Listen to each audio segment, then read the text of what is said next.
Okay, so hello my dear friends guys, welcome back to my channel Educate India, and as you all know that today is our paper number 5 and today we are going to study these all.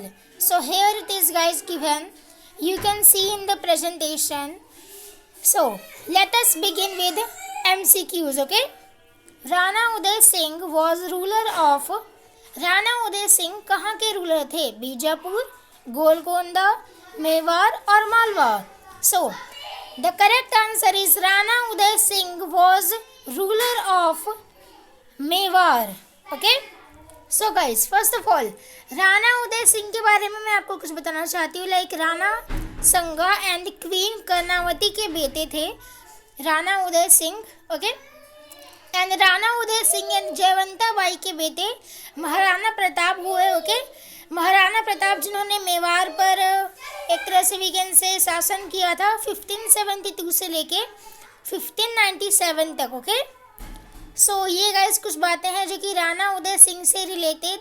Guys आपको उनके mother father का नाम याद रखना है, राणा संगा और queen Karnavati के पुत्र राणा उदय सिंह एंड राणा उदय सिंह एंड जयवंता बाई के पुत्र महाराणा प्रताप. ओके, जिन्होंने मेवाड़ पर शासन किया 1572 से 1597 तक. Okay, next guys. Okay, so guys here is the next question, you can see it. Okay, which one of the following scholars was given the title of Amir-e-Akbar by Humayun? ये जो title है अमीर-ए-अकबर, हुमायूं ने ये title किसे दिया था? सो हुमायूं ने ये टाइटल कोंडा मीर को दिया था. ओके, रिमेंबर गाइस, हुमायूं ने ये टाइटल कोंडा मीर को दिया था. वैसे गाइस राणा उदय सिंह के टाइम एक प्रथा बहुत फेमस उस टाइम रही है, जौहर. वो क्या होता है वो मुझे आप बताओगे. ओके, झरोखा, दर्शन, ये सारी चीज़ें बहुत फेमस है. सो वो मुझे कमेंट करके बताना आखिर वो होता क्या है exactly. All right, next. The famous Jama Masjid of Delhi was built by. Famous Jama मस्जिद दिल्ली का किसके द्वारा बनाया गया? शाहजहां के द्वारा बनाया गया. Okay, Shahjahan built the famous Jama Masjid of Delhi, plus उसी के साथ लाल किला भी इन्होंने बनवाया. और 1638 में आगरा को दिल्ली ट्रांसफ़र किया इन्होंने. Capital means transfer of capital from Agra to Delhi. So guys ये एग्ज़ाम में आ सकता है कि आगरा से दिल्ली कैपिटल ट्रांसफ़र कब हुआ था? सो वो 1638 में हुआ था. ओके, किसने किया था? सो शाहजहां ने किया था. All right, and red fort जमा मस्जिद दिल्ली में ये शाहजहां ने बनवाया. All right, I hope that कि इसमें कोई भी कन्फ्यूज़न नहीं हो. एंड गाइज मैं आपको बता दूं हमारे एग्ज़ाम का डेट बहुत ही नज़दीक है. Okay, so we should prepare more and more. Next question. Okay, so next is which one of the following states of Rajputana did not willingly accept Akbar's sovereignty? अमेर, मेवाड़, मारवाड़ और बीकानेर. मीन्स वो कौन सी राजपुताना है जिन्होंने अकबर के सामने एक तरह से हार एक्सेप्ट नहीं किया जल्दी? सो वो है मेवाड़. ओके गाइज, यहाँ पर हम मेवाड़ की बात कर रहे हैं. And we all know, of course I am talking about Maharana Pratap, Rana Uday Singh जिसकी बात हमने अभी की. ओके, महाराणा प्रताप एंड अकबर का युद्ध भी हुआ. हल्दी घाटी का युद्ध कब हुआ वो मुझे आप बताओगे, बहुत ही फेमस है. Okay, so that is how. By the way इन्होंने इतनी जल्दी हार नहीं मानी, लेकिन फिर बीच में कुछ ऐसा हो गया जिसकी वजह से अकबर ने महाराणा प्रताप को मार दिया. इन शॉर्ट एंड में जा करके महाराणा प्रताप के ही साइड से उन्हें किसी ने धोखा दे दिया. So that is Y. ये जब आप इस स्टोरी पर होगे तो आपको समझ में आएगा. Okay, next. Which one of the following pair is not correctly matched? कौन सा पेयर है जो कि करेक्टली मैच नहीं कर रहा? एक बार पढ़ लेते हैं. जहांगीर विलियम हॉकिंस, इनकी तो भाई मुलाकात हुई थी. Okay, Akbar Sir Thomas Roe, इनके बारे में चर्चा बाद में करेंगे. Shahjahan Tavernier, yes. Aurangzeb Manucci. So the correct pair is all of this three, A, C and D.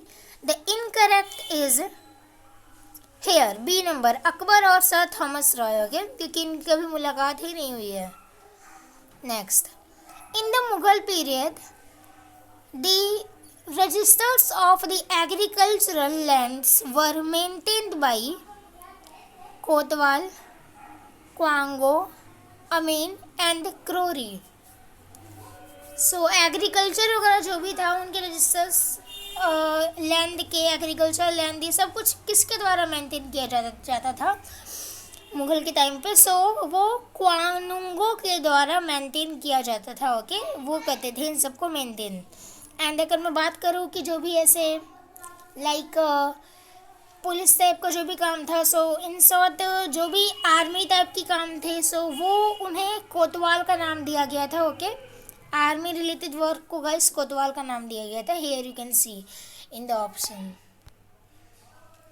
Next question, under the Mughals the jizya was collected from.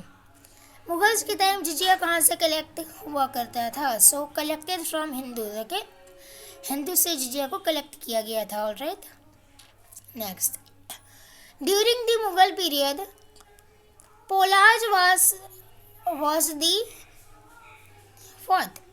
Land annually cultivated, land left fallow, land uncultivated or barren land. So polaj was land annually cultivated, okay, जो कि annually cultivate होता था, so that is how it was polaj. Next, under the Mughals in urban area the judicial powers were exercised by, किसके द्वारा exercise किया जाता था judicial power? So the correct option is option number C, kotwal. As I have said that judicial power, army powers, all of them, जो भी ये चीज़ें थी वो सारे कोतवाल हैंडल करते थे, ओके। सो अगर मैं बात करूँ काजिस की, सो वो सरकार, we can say district main officer, okay, main officer थे। काजी सरकार, रिलीजन भी एक। Next question, under the Mughals was a administer was a department of the military, okay, military department की बात हो रही है, सो वो दीवान ई अज के नाम से, ओके, था, जिसकी शुरुआत घियासुद्दीन बलबन ने की थी, ओके, 1266 से 87 के बीच में, remember. In the parliament what is the meaning of the government bill? Guys parliament में गवर्नमेंट बिल का क्या मतलब है? सो पार्लियामेंट में अगर मैं बात करूँ ऑप्शन के हिसाब से guys, a bill introduced by any minister in either of the houses of the parliament, means option number D is the correct answer, okay, instead of others. Government bill is a bill introduced by any minister in either of the houses of the parliament, okay. Next question, guys presentation का use only आज हुआ है, next time से इसका use नहीं होगा, okay. Normally जैसे मैं बनाती हूँ वैसे बनाऊंगी। आई होप कि इसमें काफ़ी प्रॉब्लम भी क्रिएट हो रही है, that is why, okay. So guys the next question is, under which schedule of the constitution every member of parliament takes oath? कौन से ऐसे शेड्यूल थे जिसमें कि जो भी पार्लियामेंट के मेंबर्स हैं उन सब ओथ और अफर्मेशन लेते हैं? So the third schedule, okay, schedule number 3। Okay, so I hope guys कि आपको ये क्लियर हो गया होगा। Now let us meet directly on the next video within my style, okay.